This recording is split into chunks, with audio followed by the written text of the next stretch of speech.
What starts here changes the world. I have a few suggestions that may help you on your way to a better world.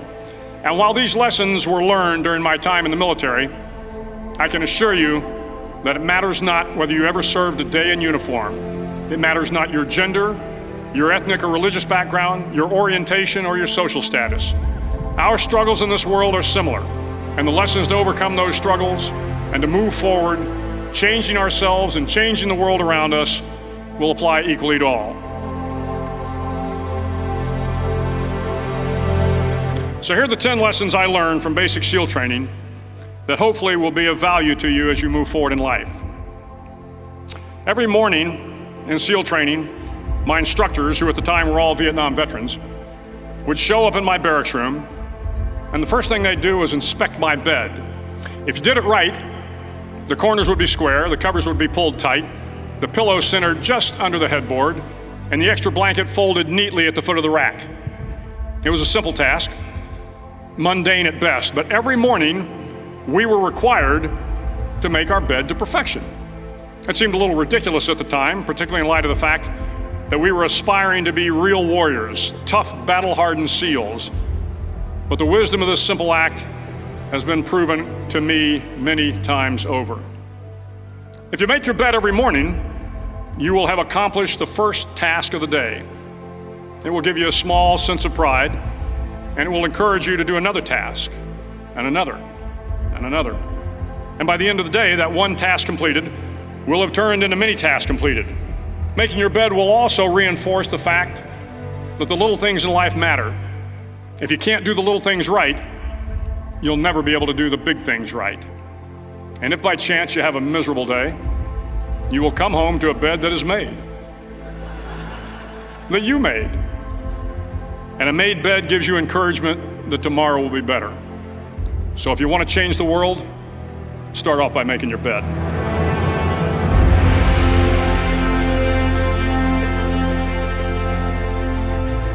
During SEAL training, the students are all broken down into boat crews.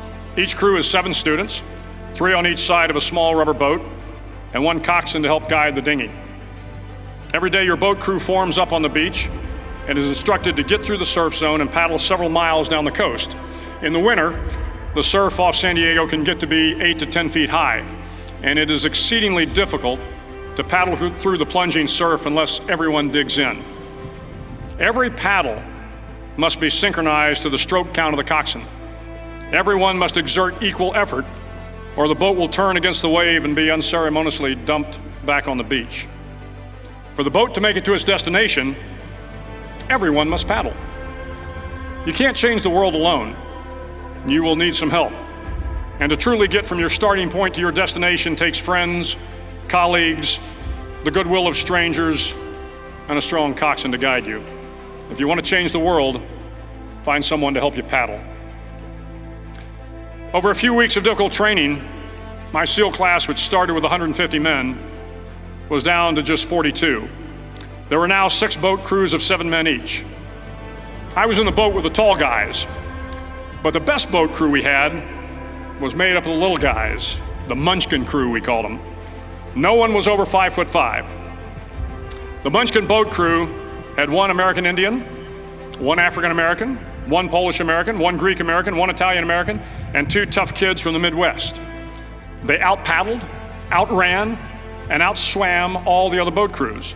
The big men in the other boat crews would always make good-natured fun of the tiny little flippers the Munchkins put on their tiny little feet prior to every swim. But somehow these little guys from every corner of the nation and the world always had the last laugh, swimming faster than everyone and reaching the shore long before the rest of us.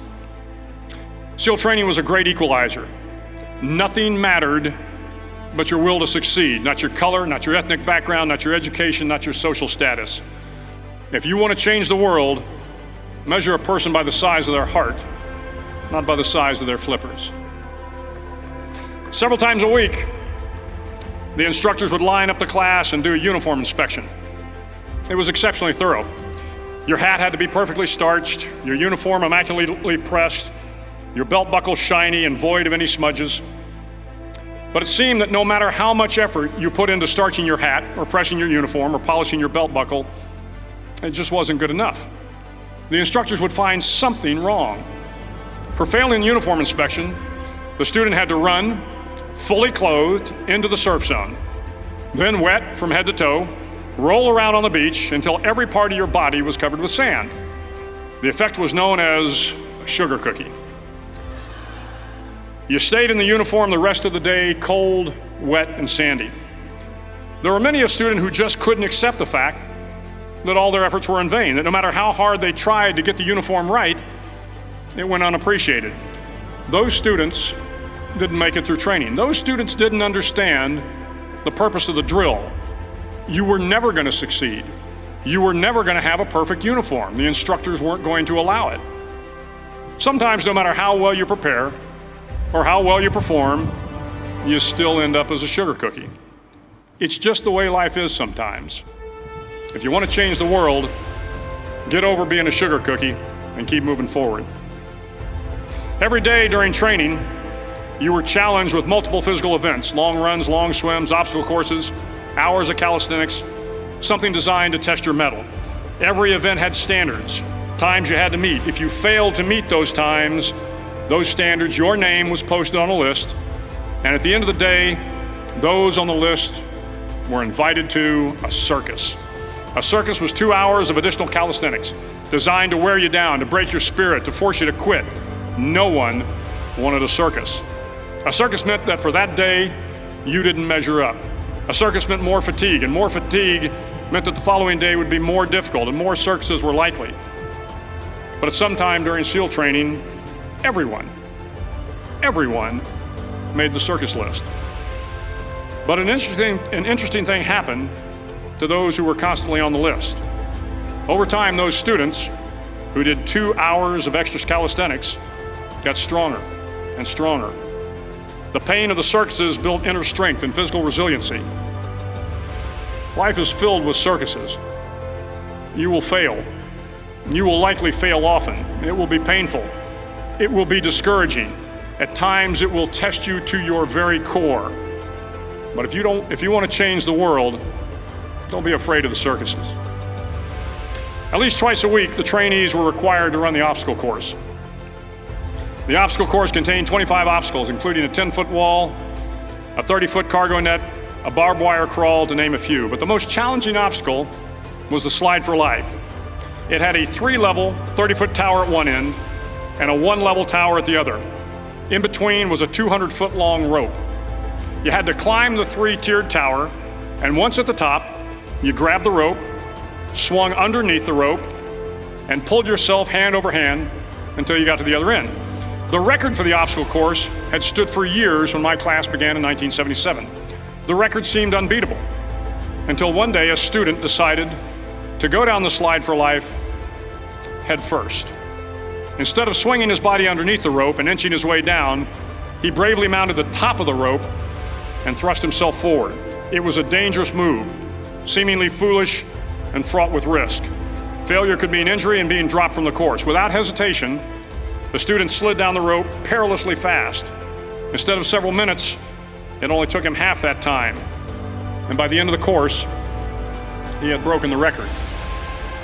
If you want to change the world, sometimes you have to slide down the obstacles head first. During the land warfare phase of training, the students are flown out to San Clemente Island, which lies off the coast of San Diego.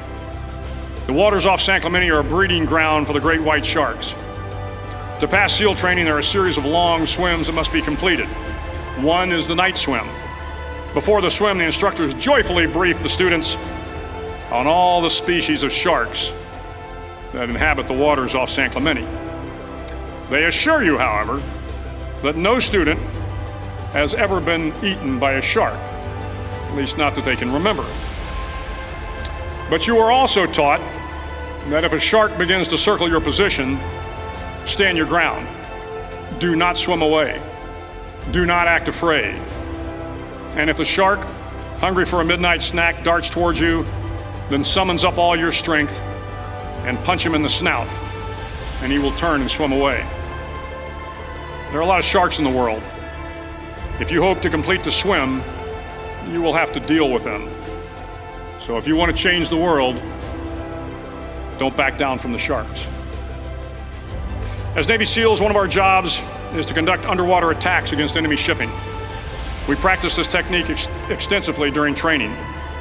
The ship attack mission is where a pair of SEAL divers is dropped off outside an enemy harbor and then swims well over 2 miles underwater, using nothing but a depth gauge and a compass to get to the target. During the entire swim, even well below the surface, there is some light that comes through.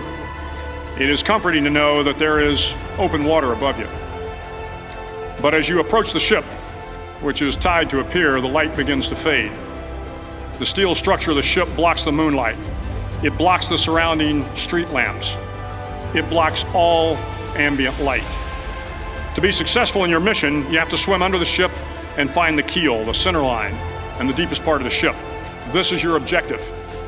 But the keel is also the darkest part of the ship, where you cannot see your hand in front of your face, where the noise from the ship's machinery is deafening, and where it gets to be easily disoriented, and you can fail.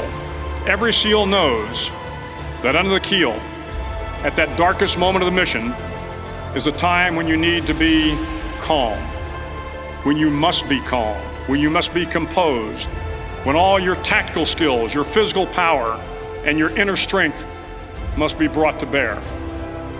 If you want to change the world, you must be your very best in the darkest moments.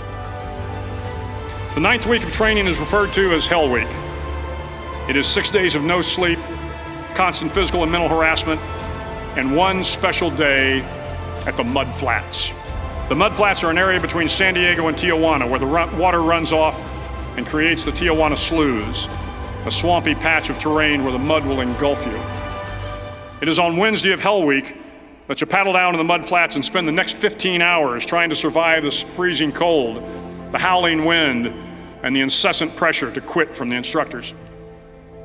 As the sun began to set that Wednesday evening, my training class, having committed some egregious infraction of the rules, was ordered into the mud. The mud consumed each man till there was nothing visible but our heads. The instructors told us we could leave the mud if only 5 men would quit. Only 5 men, just 5 men, and we could get out of the oppressive cold. Looking around the mud flat, it was apparent that some students were about to give up. It was still over 8 hours till the sun came up. 8 more hours of bone-chilling cold. The chattering teeth and the shivering moans of the trainees were so loud, it was hard to hear anything. And then one voice began to echo through the night. One voice raised in song. The song was terribly out of tune, but sung with great enthusiasm. One voice became 2, and 2 became 3, and before long, everyone in the class was singing. The instructors threatened us with more time in the mud if we kept up the singing, but the singing persisted, and somehow the mud seemed a little warmer, and the wind a little tamer, and the dawn not so far away.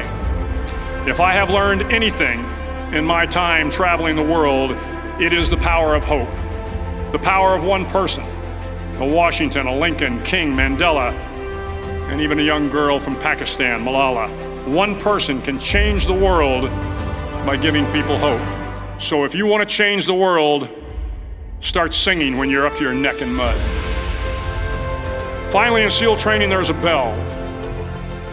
A brass bell that hangs in the center of the compound for all the students to see. All you have to do to quit is ring the bell. Ring the bell, and you no longer have to wake up at 5 o'clock. Ring the bell, and you no longer have to be in the freezing cold swims.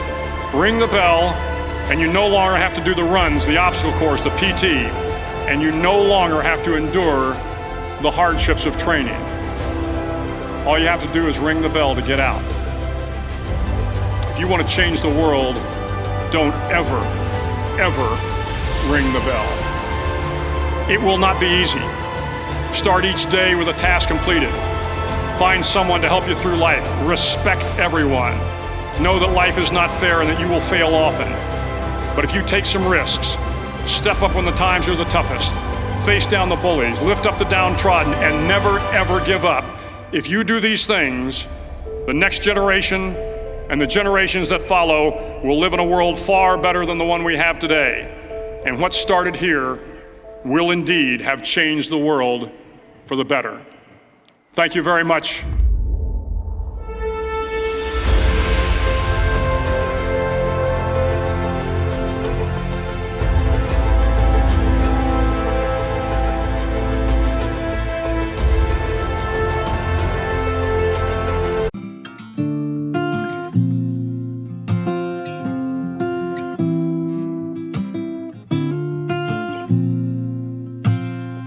I hear a lot about sinners.